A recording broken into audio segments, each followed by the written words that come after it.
Well, good evening and welcome to Gospel Issues live with Christian Concern. And the topic today is how to sex-proof your children. Very important, very significant subject as we live in an increasingly sexualized culture. I'm excited today to have Dr. Lisa Nolland. Lisa Nolland, she's tracked the whole pansexual revolution for some decades now. She convenes the Marriage, Sex and Culture group of Anglican Mainstream, and she has edited and contributed to two books, God, Gays and the Church, published about 10 years ago, and The New Normal, published by Wilberforce Publications just a couple of years ago. She's a real expert on the whole sexualization in our Sex Proof Your Kids seminars, which you're going to see tonight, and works closely with many other organizations on this very subject. Today, what we're going to do, we're going to play a recorded video of her. The recording is about 25 minutes. If you're watching live, do or make any comments live on Facebook or YouTube. We can see them, we can respond to them. And once the video has played in about 25 minutes time, we will have Lisa Nolland live in the studio or live online, and Andrea Williams as well, live online. And we will answer as many questions and discuss as much as we can in the remaining time. So without any further ado, I'm going to play the video now, and do type in your questions and comments as we go. And I'll see you back 25 minutes after the presentation, which is really good. And I'm sure you'll enjoy it, find it really helpful. So thank you.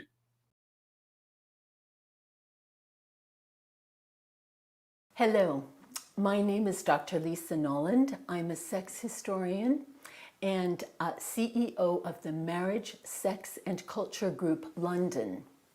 I'm going to be talking about how to sex-proof your children in the next few minutes, and I hope that you can benefit, that you can gain huge insight that perhaps you haven't seen before. Please email me if you'd like a copy of the PowerPoint. So that's drlisa1957@gmail.com. There it is, either for this PowerPoint or the supplement, which gives quite a bit more detail in terms of the damage of RSE, examples, and how best to respond. Whoever captures the kids owns the future. And Ms. Warren is dead right. And at this point, the opposition, as it were, is doing a very good job. So in my view, we must up our game. It's not about us. It's about them. It's about them. It's a huge topic, and I can only start you off. And I'm sorry, some of this content is horrific, but this is about our kids' welfare. As activists are targeting them, we must up our game. Relationship and sex education, I'm going to call it RSE, plays a huge role, and see Christian Concern for great advice. I love Christian Concern to bits. They do a wonderful job, and they can help on some of the specifics. I see part of my task today is to show you how bad it is in places so that you will be motivated and do something about it. And please note, there are a few commendable RSE programs, and good RSE is vital, but many are mixed and some appall. An example here, the worst case I've ever come across involved a 13-year-old girl coming home telling her mother that a classmate had been masturbating in class that day. The teacher was discussing the clitoris, and show and tell moved to go and do. The mother phoned the school the next day, and instead of the school looking into this situation, and by the way, the teacher did nothing, the mother was called into the school to discuss her own difficult and regressive sexual attitudes. After a huge ordeal, one of the few Christians who was willing to stand with her simply told her, "You're lucky you still have your daughter." So, in terms of this RSE, in my view, bad RSE tutors and grooms children to, quote, explore sex a la Alfred Kinsey. He's the father of the sexual revolution. His research has never been replicated, as it is based from data from pedophiles abusing children from infancy, complete with stopwatch. This bad RSE also minimizes or ignores politically incorrect, medically accurate facts about bodies, sex, mental health, and physical health and disease, and gives a false reassurance of safe sex. We are targeting bad RSE.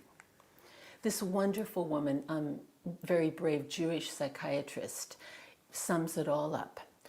Miriam Grossman has said, "Our kids are being taught they can safely play with fire, while the offices of doctors and therapists are filled with those who've been burnt, inside and out." So my goal today is to enable you to sex-proof your children, to help them understand sex and make wise decisions with a focus on the psychology. The method is through building strong, salient relationships which enable them to hear positive, life-affirming counter-narratives. You both want their best, which is why sex for them now is such a bad idea. We are the good sex people. But in terms of this whole issue, another aspect must be brought in here. We are in this crisis now, partly because our leaders have been oddly, silently passive and mute in the face of this crisis. Thankfully, groups like Christian Concern exist. But what about the rest? Well, in my view, that about sums up the state of things. So, well done, you're here, let's proceed. Children are like wet cement. Whatever falls on them leaves an impression, child psychologist Dr. Guinaud. And in fact, my Muslim colleagues ask me why the Christian parents are so passive. Don't they care about what's happening to their children? So one bit of action here, and I'm really hoping this will land positively and that you'll feel empowered to go out and on the front foot and do something positive about this, is to hold your leaders to account, fuss, and vote if necessary with your money and with your feet. This is happening on their watch, to their own, forget anyone else's, and this is unacceptable. So, toxic RSE. Toto, we're not in Kansas anymore. No. I would like to show you a brief clip from a wonderful scenario between that shows how propaganda works. So we have a clueless, capitulating father and a liberated son. Remember, whoever captures the kids owns the future. You know, son, you're not a kid anymore. Oh, no. I go to health class, Dad. I already know all this stuff. Well, they don't teach you about everything in health class. Okay, Mr. Smarty Pants? So just listen. When boys and girls get a little older, they start getting interested in one another, right? You know, and non-binary people, agendered, intergendered, FTX, gender fluid people. What? There's more than just boys and girls now, Dad. And they're not girls. They're women. Yeah, okay. Okay, sure. Well, my point is that sex is it's a very important decision. How are you defining sex? Sex is different things to different people. I guess when a penis goes into a vagina. What if there's 2 men or 2 women or more? More? How would you define sex with multiple simultaneous partners? Or what if somebody's undergone genital reconstruction or is intersex? No, but I'm just talking about normal, straight... Normal? Come on, Dad. Okay, here we go. Let me ask you this. Son, are you attracted to women? Yes, but I'm young. Is Emily a woman? Biologically. Okay. You're attracted to women. Emily's a woman. So if you were to have sex with Emily... I wouldn't just have sex with Emily. We'd have to make that decision together. Homecoming's not an excuse to ignore consent. I'm not saying to ignore consent. I never said ignore consent. You and Emily, right, consensually decide to have sex. Vaginal? Yes, vaginal. Just two of us. How many people do you want? Yes, just the two of you, Colin. And I'm playing the traditional male role. Go to homecoming. You seem like you really wanted to talk about this. No, I don't want to talk about anything. Ever again. So I can go. Please do. Out. Thank you. Don't forget your corsage. Hey, Dad. Yeah. How do I look? You look very handsome, son. That's gender coding, but... Get out of my house! Next, I would like to show you a clip from a drag queen story time indicating how RSC, again, this is toxic RSC, starts young. This is Mama G on twerking. This was filmed in the Devon Libraries, August 2019. Progressive nurseries and schools regularly invite drag queens in to perform. Would like to do some of those funny little dances from Fortnite? Does anybody know any of the dances from Fortnite? Oh, then you are a credit to your community. But most of all, Michael likes to twerk. Now, does anybody in this room know how to twerk? All right, well, it's quite important to the story, so I will just give you a very quick demonstration. All you need to do is you just stand with your feet sort of shoulder width apart, like so. Okay, and I'll show you at the side so you get a better view. There we go. And you're crouched down into this sort of position here, so your bum's sticking out. Hope you're taking this all in. And then you just move your bum up and down like that, and that's twerking.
Well, I'm really sorry about that. We seem to have lost the sound there and lost some of the video. We can post that video on YouTube later, and we will do that. But in the absence of this, Lisa Nolland on live. Lisa on with me, and I think Andrea Williams as well is on with me. Great. Hi, Lisa. Hey. Thank you for joining us, and hi, Andrea. Nice to see you. So, Lisa, sorry we didn't get the video played. Oh dear. Oh dear. All my points. Can I just ask? Can we play the? Was there more? Oh, presentation to come. There's Yes. you haven't seen any of the presentation, basically. So we need to get past the video and then replay. Okay. Yeah. Okay, Well, we fine. can try. I'll communicate that. So if they think they can do that, we will try and do that as well. If we could get beyond the clips, I will explain what the clips were, and people then can email me or whatever. You put them on YouTube or Okay. I mean, I watched it last week, Lisa, so I know what it's about. And the clip that was being shown then, I think, was about a father speaking to his son, wasn't it? And he was trying to have the so to speak, and finding that the son knew more about the various realities and so on than he did. Mm-hmm. Yeah. And totally, the father was absolutely clueless about some of the true developments, but also a lot of the mythology. And that's what I was trying to get at in terms of how propaganda works. So this child had been totally brainwashed by the pansexual revolution's tenets of pansexuality, etc. And the father had no idea. So this is why what Christian Concern is doing is so important, is that you are raising this, saying, parents, wake up. You've got to start engaging. Because the child psychologist, Dr. Guinaud, talks about how whatever lands on children makes an impression. And that's one of the main key issues that I'm trying to get across is children are not adolescents. Adolescents are not adults. Different age stages, but yet adults will look at some of this and go, oh, well, it's not that bad. And I'm going, stop. You're an adult. Your prefrontal cortex has developed, etc.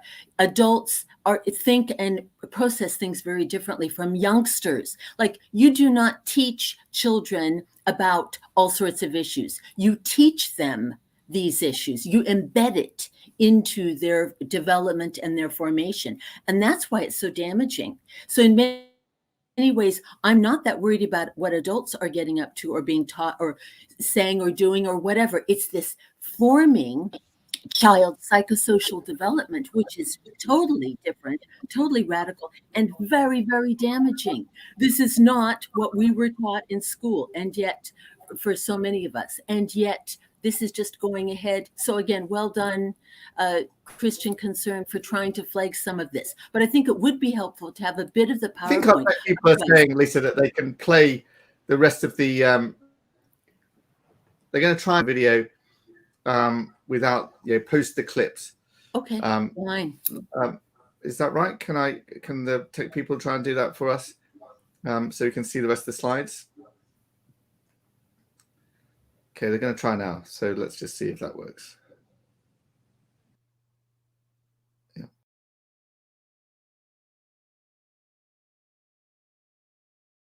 Hello.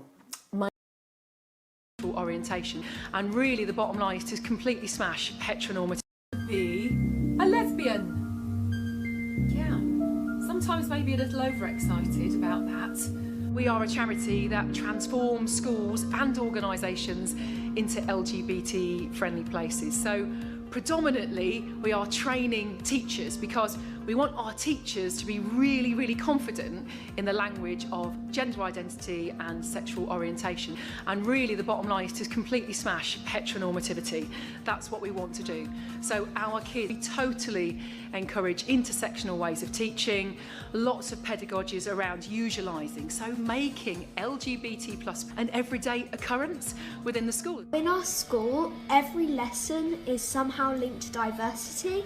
It used to be the odd lesson where we talked about diversity, but now it never stops.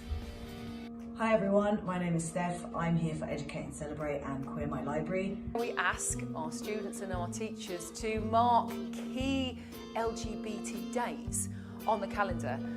One of our busiest times is February, LGBT History Month, where we engage our students, our teachers, parents, governors, and the local authorities in whole school change. We've been looking at LGBT all week. We've had singers, we've had dancers, we've had drama, we've had teachers that have come out to standing ovations, we've had kids that have come out. It's just been incredible, the best week ever. We've got a rainbow week, we've got guest speakers, we've got a mini pride march happening in the school.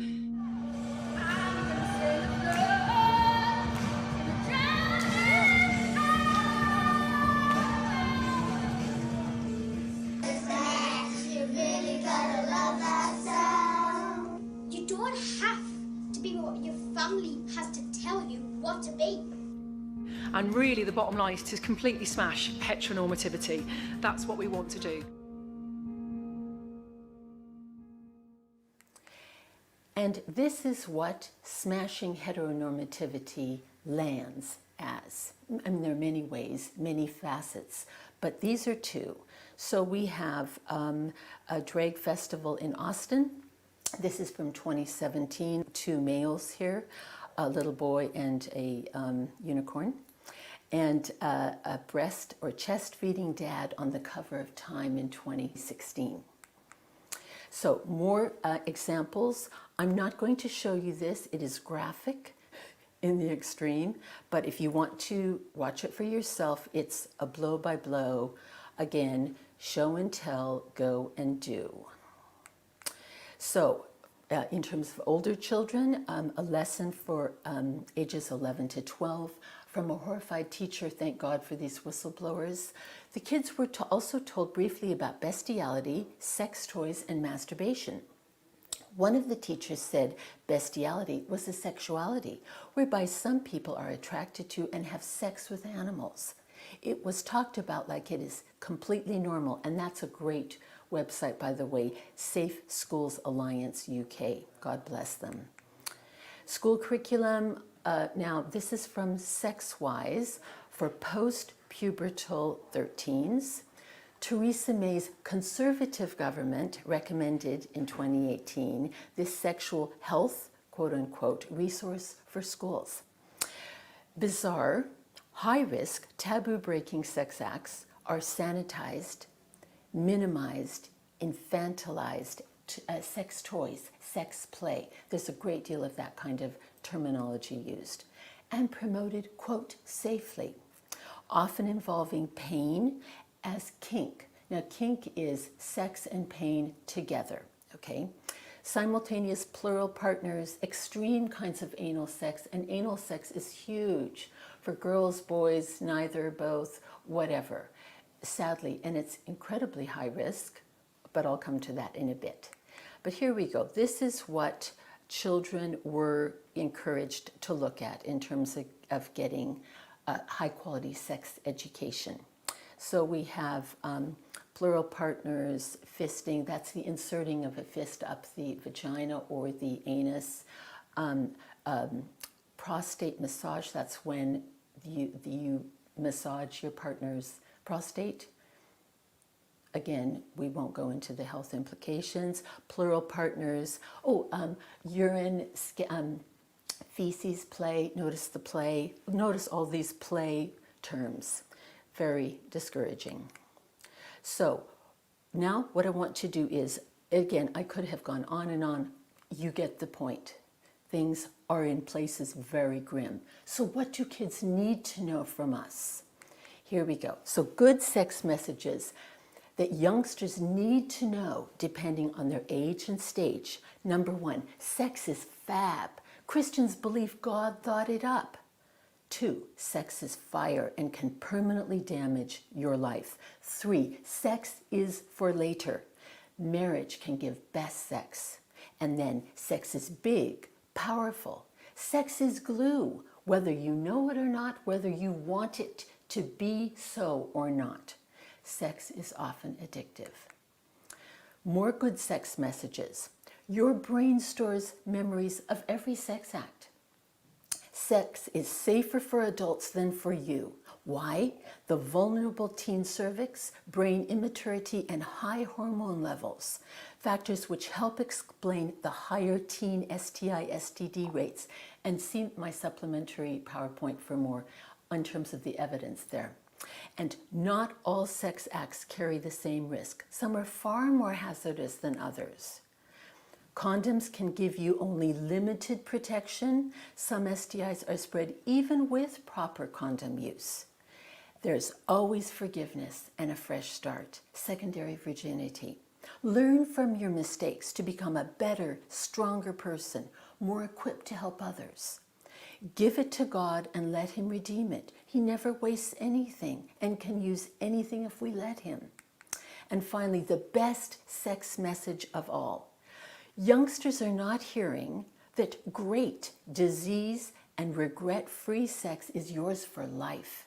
If you A, delay sexual debut until adulthood, B, marry someone who has waited to, and then C, remain faithful or, quote, closed. So vital advice youngsters need to hear. Press pause and grow up first. You are vulnerable in ways your adult self will not be. Look after yourself now. Be smart. So regardless of pregnancy or an STD diagnosis, negative outcomes for sexually active youngsters include association with increased risk-taking, drugs, alcohol, crime, poorer emotional health, including depression, regret of sexual activity, lower self-esteem, suicide, also increased likelihood of experiencing sexual exploitation.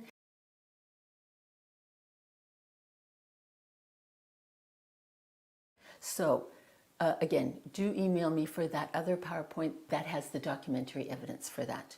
Now I'd like to finish with looking at issues in terms of psychology and sex. We talked about why and how so many leaders are missing in action and asleep at the wheel in relation to this. Well, let's look at some of the reasons why. Okay, the psychological aspects which permeate culture and inhibit us include, in my view, the fear of being seen as anti-sex losers. We're sad, sour, boring, prudish, repressed killjoys. We don't or can't have it, so no one else should either. This is a classic quote that sums up so much. Puritanism, the haunting fear that someone, somewhere, may be happy. Now that is H.L. Mencken's caricature of conservative Christians. It's dead wrong, but sadly it has stuck. So, who wants the reputation of a killjoy? Most of us don't. Other myths. Everything interesting in life is illegal, immoral, or fattening. If you obey all the rules, you miss all the fun. Well, who wants to miss all the fun? How can we be naughty today? And notice again how it's infantilized, how it's shrunk, it's minimized, it's harmless. No, but that's how, and that is what is being sold to our children. A little naughty never killed anyone. Dear. Psychological aspects also include despair and capitulation. It's too late. Unresolved trauma and moral failure. Given my past, who am I to speak? Fear of aggravating the situation, embarrassment, fear of being thought salacious because, quote, good Christians don't speak about such things. I was addressing a Christian event, wanted to show them some of this material, and the tech people refused. They said, no, these are dirty pictures, as it were. No, this is unholy, ungodly, and we will not show them. My response was, okay, but our kids are being taught this stuff, so don't you at least need to know what is involved? So doing the psychology with our young, here are a few ideas here. In general, helping your children to recognize, love, and identify with the true, the real, and the good over the counterfeits and evil. See, here, Dorothy knew who her friends were. She knew who her enemies were. So often, so many of our youngsters are attracted to the dark side. So I think, and perhaps there are various reasons for that, but one of them is, so this is a quote from Simone Weil on evil. Imaginary evil is romantic and varied. Real evil is gloomy, monotonous, barren, boring. Imaginary good is boring. Real good is always new, marvelous, intoxicating. Doing the psychology, number 2, filling holes. All sins are attempts to fill voids, again from Simone Weil. How can we help our kids avoid their pitfalls? How can we help them identify the triggers to their temptation cycles? And how to break them? How can we help them fill their holes in healthy ways? So in short, how can we help them stop self-sabotaging? Number 3, consequences. We don't break the commandments, we break ourselves on them. Take what you want, God says, and pay for it. We can ignore reality, but we cannot ignore the consequences of ignoring reality. So how can we help our youngsters keep the consequences of unhealthy behavior in focus? General tips to up our game with our youngsters. 1, do all you can to keep your youngsters on side, majoring on first-order issues, minimizing second-order ones. It's just not worth it. Sometimes some of this is a phase. First-order issues are vital, but the others, well, just ignore them. Number 2, fill your child's love cup each day through the 3 A's by giving them affirmation, attention, affection, psychological and physical. Do you know their love language? Learn to get inside their heads and see life through their eyes. They will love it that you get them, and you will handle messy situations far more effectively, far more wisely. Encourage wider life goals, projects, and investment in others. What are their aspirations, and how are they going about fulfilling them? See, in a sense, you're their coach. They're out there playing on the field. You don't live their life for them. You can't. But you can help them do the best they possibly can. You can be their coach. You can help them up their game. It's never too late. You will always be their mother or father. Your relationship is more important than either of you will likely realize. So invest. And do you pray for your children? Final thoughts. Please email for a copy of this PowerPoint and its supplement if you are interested in a full sex-proofing seminar. The supplement goes into areas I've not been able to cover, including excellent materials on the downsides of RSE, how graphic sex content eroticizes child development via mirroring, and to note, approximately a third of all child sex abuse is by other children. So this show and tell, go and do is very worrying, very alarming. And if you cannot discuss such matters with your kids, consider passing this PowerPoint on to a trusted, perhaps younger mentor to your children. Some of you won't be able to do this, but please can you give it to someone who can at least start unpacking some of this with your children, and then become the best mother, the best father you can be. Thank you so much. Do be in touch. God bless.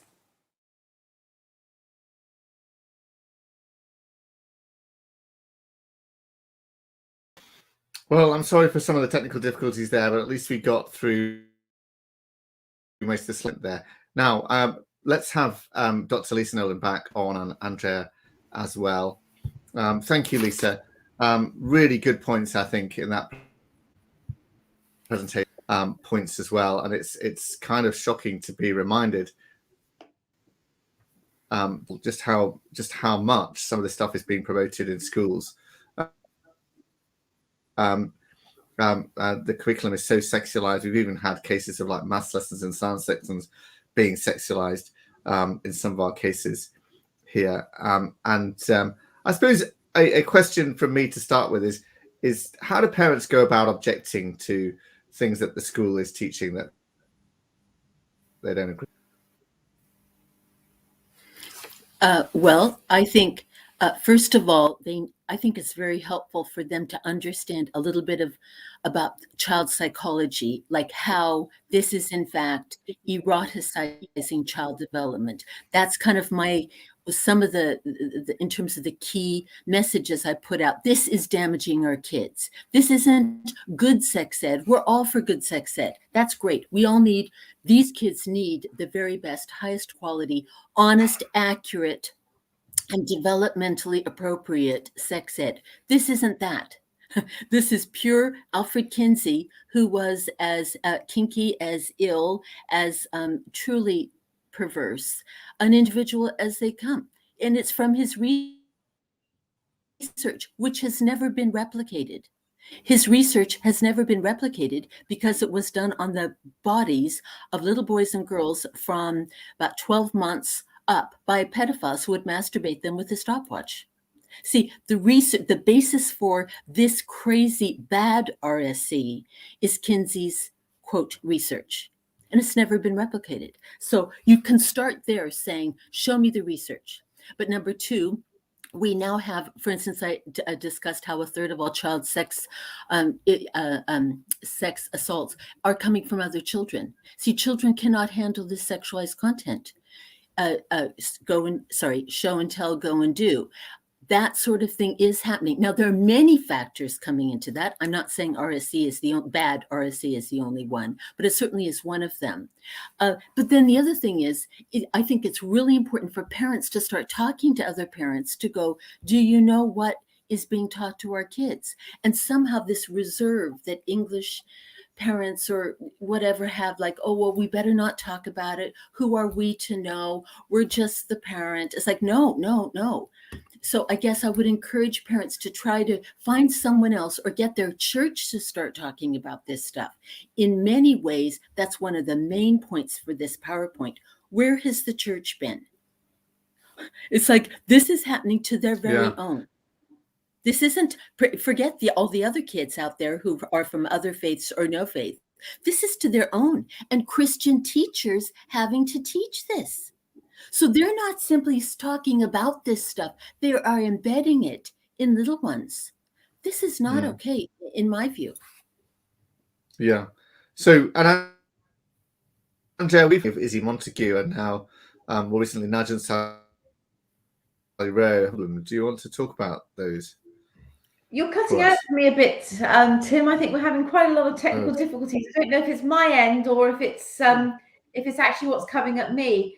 Just to follow on from what Lisa has said just there, what's really important is that, if possible, is that we see groups of parents begin to come together, if possible, to begin to get educated. What happened in the case of Izzy Montague, a mum who was concerned about what her 5-year-old son was being taught in the school, and also the case of Nigel and Sally Rowe, they were concerned that their primary age school children were being faced with the issue of transgenderism when 2 children in the school, in fact 3 in the end, were identifying in the opposite sex, coming into school dressed in the opposite sex. Simply for raising those issues, these particular parents were isolated by the staff, were called homophobic, transphobic. And so what we actually need to see is more parents like them. So the normalizing of parents asking questions that Izzy Montague and Nigel and Sally Rowe asked. I think one of the very concerning things is the silence that we have overall around these issues from parents. It's as if parents have abdicated the responsibility in terms of the training and educating of their children. Yeah, and we had a question here from Heather Scammell, or Heather Scammell is saying, I'm in Wales, and legislation was passed just recently, wasn't it, to remove the parental right to withdraw children from lessons before the curriculum has been written. Lisa, do you want to comment on that? Yeah. No, thank God. I run a group of it's like pearls on a necklace, beads on a necklace, just very, very disparate, but everyone is focusing in their own way on this. We have wonderful, I call them the brave Welsh mums who are fighting back. PCP, if someone could perhaps look that up. So it's in Wales, and they're doing an amazing job. Or email me and I'll send you the leaders who are appalled. And also the truth is they have not gotten a huge amount of support from the church. So there are many Christians who are worried, but this is a group that's pushing back. PCP, and I'm so sorry, I should have had it, but email me. So drlisa1957@gmail.com. And so this group in Wales is very much, they're going out there and they're protesting in public. Really important to get our concerns outside, so that the powers that be and the public space realize, hold on, not everyone is buying this. And in fact, very different kinds of groups. So we have our brave Muslim mums and dads that are also protesting. So I think it's really time to come together to say, no, this is bad for our children for all sorts of reasons. And we're not taking it. We're not standing for it. But Wales, yes, is very, very worrying what's going on there now. Yes. And we have another question from Robert Wright on YouTube, who says, what advice can you give where the Board of Governors of school has had no input on the school's decision to join Stonewall, and where the groupthink prevents board members from speaking up? Andrea, do you want to comment on that? I mean, I think we did put an article out about that earlier this year about how to write to your school about Stonewall. Yes, we do. And I think that could be posted up by the Christian Concern support staff here. If we could just post that up, and it's certainly on our website in terms of content there and how to raise this with the school. And also people should be very free to contact in terms of every day we're here helping parents, helping school governors to actually navigate this stuff. We're here to help you to write letters, to formulate the position, to set out what the law is. So we're here and we act as a service in order to actually do that. But if this kind of thing is implemented without the governing body knowing, then that ought to be challengeable. It's going to be challengeable within the internal school mechanisms, within the internal school governance, but then it can be raised elsewhere because the governors are there to govern at the school. And this is one of the critical issues. So it should be challenged. Again, it's whether or not people have the courage to do it. Once people begin to have the courage, once there are examples of people taking this on and schools beginning to back down or beginning to change, then we will see a difference. Yeah. And the other thing is the recent fall from grace of Stonewall, which is quite encouraging. Lisa, do you want to talk about that? Oh, this is just wonderful news, because Stonewall has it has half truth, half falsehood, and all the claims, the whatever, has just taken the public realm, taken over. And if you're anti-Stonewall, you're therefore homophobic, transphobic, blah, blah, blah. And the real problem, again, is our leaders, and I do hold them responsible. Where have they been? See, they've been too busy doing politically correct, politically correct events, engagements, to actually say, stop, we need to look at exactly what's being claimed by groups like Stonewall. And then, is it true? Is it false? How does it fall within the law? And again, Christian Concern has wonderful stuff on this, but that Stonewall is falling, I think, is indicative. Also in the States, there's a lot of stuff happening as well. Parents pushing back. And in many ways, it's gotten so bad, but maybe that's a blessing in disguise, because the parents who have thought, oh, my betters will take care of things, they know more than I do. I'm constantly saying, no, you are your child's, you know your child far better than any school, than any teacher. Like, take responsibility. This is your job. And it's not that scary, particularly when you can hold hands with other parents. But no, I think for Stonewall to be targeted is very indicative of a sea change. And we've had government agencies drop out of Stonewall, and Channel 4 drop out of Stonewall, various big corporations drop out of Stonewall, BBC under pressure for using Stonewall. So your school should be under pressure if they're using Stonewall. There should be fees. It's all about reputation. They want to use Stonewall because of reputation, and if the reputation of Stonewall want to get out of it. Interesting comment here from hope I pronounced your name, Kamal, on Facebook. I'm a Muslim parent of a teenager, and for the past year I've been fighting with the school against the RSE teaching they're using. Radical organizations for their resources, but if we speak up and we're labeled as extreme, I believe Christians and the Muslim community should work together on this. Lisa, do you want to talk about that? Oh, yes. It's very interesting. Because my group constantly does the psychology. What is going on at a psychological level? And so one of the things that I note working with my Muslim mates, and God bless them, folks, God bless them. See, they have never identified, many of them, with some of the core stuff of British society. So therefore, they are able to step back and look at what's going on. And they keep saying to me, well, don't Christian parents care? Don't they know? Don't they see? How can this possibly be okay?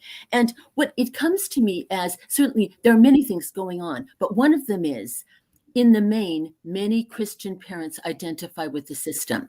And if you identify with the system, you will overlook some of the things you don't like. Or your daughter-in-law teaches, year twos in this great C of E school. Yes, they have Stonewall, but see, it's what you choose not to see because of where you are psychologically positioned. Whereas our Muslim parents are not, and I'm not talking about Sharia Muslim, that's kind of another issue. But I'm talking about ones who are just social conservatives, who have family values, they're pro-life, they hate LGBT, they want their children to grow up healthy, happy, and being able to be married to someone of the opposite sex and not be thinking I'm trapped in the wrong body and all that. So I think in many ways they've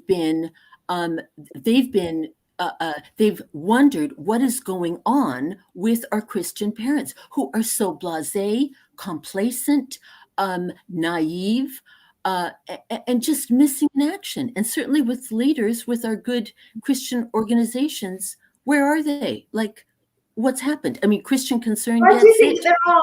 I think there are some materials out there which groups have produced that are good, and we need to. Again, what we need to be is more active in promoting some of the materials that are good into our schools. Christian parents need to be more at the gates and pushing back. And you're right, Lisa. Where has the voice been? We have been subdued, as if it's we've trusted the system to do the right thing in the end. When, as parents, we've lost the notion that we are the primary educators of our children. So again, it's to have we've become, and generally what's happened is that people have become so used to the state, the idea that the state educates, the state is responsible for health, the state is responsible for education. It's become so big that we don't have the tools as a nation, as a people. We just don't have the tools to push back when we think something's not quite right here. We no longer have the tools to push back, and it's also sort of creeped up incrementally, and I mean, it feels like a tsunami now, but it's crept up over many years. There's been a shift, and now we've just a demoralized people, a people that doesn't know how to push back. So, but it's not to say that there aren't useful things to at least to give us alternatives to schools. For instance, Lovewise has some amazing stuff. We ought to be, there are products that we should be pushing out there. One of the things. Sorry. Go on, Lee. Oh, sorry. One of the things, I very much encourage every parent to do is to get some of the RSE or whatever and actually show it to their pastor, their priest, their house group leader, whatever, and say, what are you doing about this? Actually, it's still amazing. You have a responsibility. I know. I think it was quite interesting today is that Steve Nolan has been looking at Stonewall for the BBC. what actually surprises me is that the stuff that he's produced saying, this is an expose, this is what Stonewall has been putting in the schools, this is how Stonewall portrays. Well, Lisa, you've been talking to us about this for decades. And the idea that somehow this gender unicorn is shocking, I mean, he hasn't begun to see the half of it. I mean, this is... I know. And there's a sense in which I'm thinking, are you really saying this is an expose? And where has everyone been? And Lisa, have we just been talking to one another for the past 2 decades? Yes. Yes. I mean, how is it that the reach is so small? Can't even reach in terms of the numbers that are on this, on this live stream right now. But there's a real issue there in terms of what people seem to think is actually going on. And I have a much more general presentation, but even to show the books that are pretty mild in comparison to the material that you had in your presentation today, and kind of the Antango Makes Three and My Princess Boy and One Me, those sorts of books. When I show the content of them to folk when I'm out and about, they're shocked. I know. But that's not even the beginning, is it, Lisa? No. Oh, that's kindergarten. Yes. Mm-hmm. So, pornography. So there's a lack of, if you don't have knowledge, then your children perish here. Yes, if the parent isn't engaged, is this just? I think we've just always thought, schools are a safe place. Everyone assumes schools are a safe place. But we've got to a place now whereby the state says, age 4, you can't choose. It's transphobic to say a boy is a boy and a girl is a girl. Joshua Sutcliffe, he gets removed as a teacher for saying, well done, girls, to a group of girls. By a doctor to, you're getting to that kind of point where you're being taught that you can love anyone you want to love, have sex when it feels right. All of these things become so normalized that our children, there's no wonder that our children now in this nation are amongst the most unhappy in the world. Suicidality rates are incredibly high. We've got children identifying as pansexual, bisexual at extraordinarily high rates. Why? Because we have taught them from age 4 that we've just taught them that they can be anything they want to be. We've given them no truths. So that's the kind of stuff I've just outlined there. It's just the beginning of it. Because the material, I know, Lisa, people don't want to look at your material. Let me say, everyone, I flinch at Lisa's material. I put my head like I do that every single time. And when she speaks stuff, I go, my body tightens up. It's just the truth. You see, I have to face it because the truth is, these are the people that are training the teachers that are teaching our children. And you're an adult, Sandra. Yes, you're cutting out again for me, Tim. I'm sorry about that. Do you want to talk about pornography just for the last few minutes, Lisa, as another thing that we need to try and protect children from and that is so prevalent in society? What can we do about protecting our children from pornography? Okay, well, one good thing about porn is at least it is politically correct to speak against pornography to a greater or lesser degree. So you're not going against the stream. You're not going against society as much in being anti-porn, as it were. For me, what is just so odd is so much of this RSE, the toxic RSE, is pornography in another form, and that actually to me is the most worrying, because it's basically been stamped as this is safe, this is relevant, this is helpful to children. And I'm going, no, actually this isn't. But for the hardcore or even softcore porn stuff, many churches who won't engage in other things, at least are starting to be willing to talk about porn, which to me, that's a very positive thing. At least start the journey. Maybe you don't get very far, but at least you're starting to talk about all the issues raised, the huge damage to girls. Really what we're needing is some good feminists saying, no, this is absolutely appalling in terms of these young girls' self-esteem, their understandings of their bodies, etc., being pornified, as it were. But there are many groups who would not be with us on other things, who are blowing the whistle on porn. And that is, I think that's somewhat encouraging. Although some really trendy RSE is talking about good uses of porn, bad uses of porn, etc. So it's not just it's mixed. But what you can do is you simply start talking about how and why this is so damaging. And I think Living Love-Wise has a superb package on pornography and how it damages, how it changes people's understandings of sex, of relationships, of whatever, and how it can become so addictive. That's the other. There are many problems to it, but at least I think we are further ahead in terms of the porn front than the RSE front. Yeah. Andrea, do you want to talk about pornography at all? The issue around pornography is the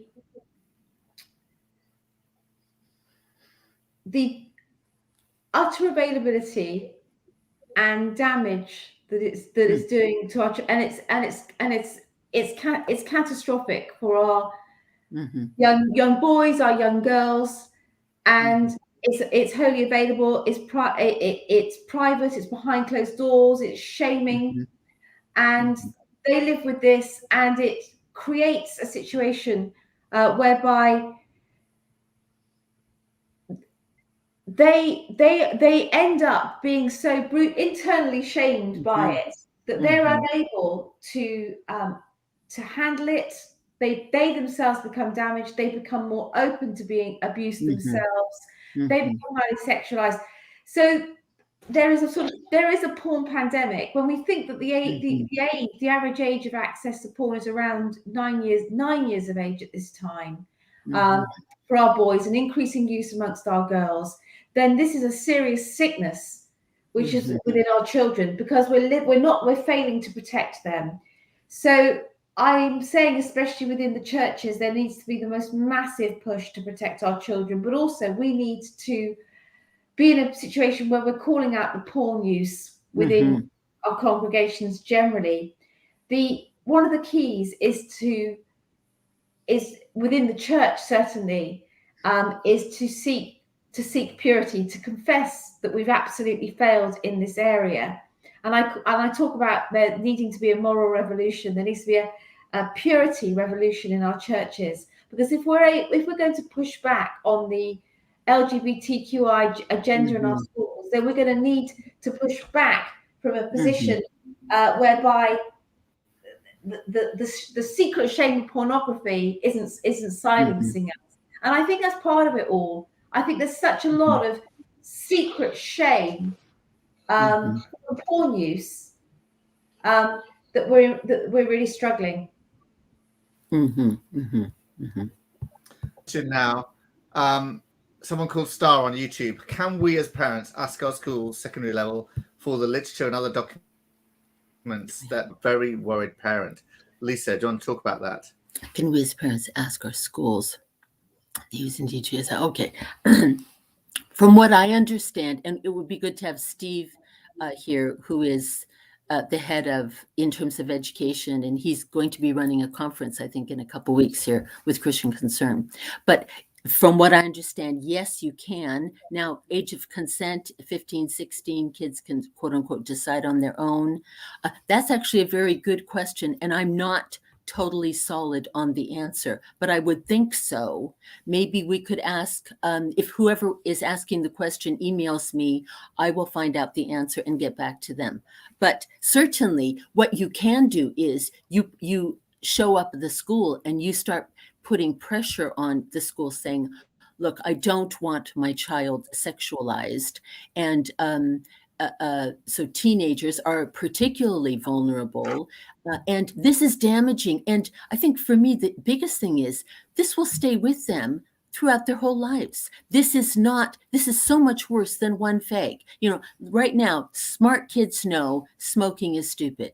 Smart kids know smoking really mucks up their lungs, etc. It's really damaging to them. One sex act gone wrong can be with them until they're dead. It'll stay with them their whole life. It can be a life changer, and it's a big deal. It's not a little deal.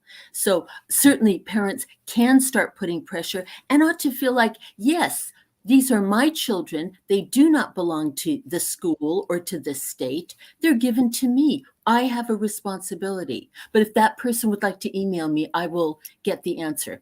And thank you. Yeah, I mean, I think you can request to see the information. Absolutely, yeah.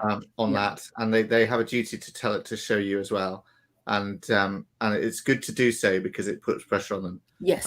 So you know, just the fact that a parent's interested to see it puts pressure on them about this. So do ask your schools what you're teaching on this, and for more information about if they're getting external groups in, ask them about the external group. Who are they? What's their background? And what are the slides they're going to use? All this stuff is what you should be asking your schools about. That's what I do with my kids' schools. Anyway, listen, I think we're out of time. It's been helpful. I'm really sorry about the tech issues there. We'll work hard to make sure they don't happen again. But Lisa, thank you very much for joining us and taking the time. We will post that video up in high quality without any problems on YouTube before very long. And Andrea, lovely to see you as well. And thank you everyone for watching.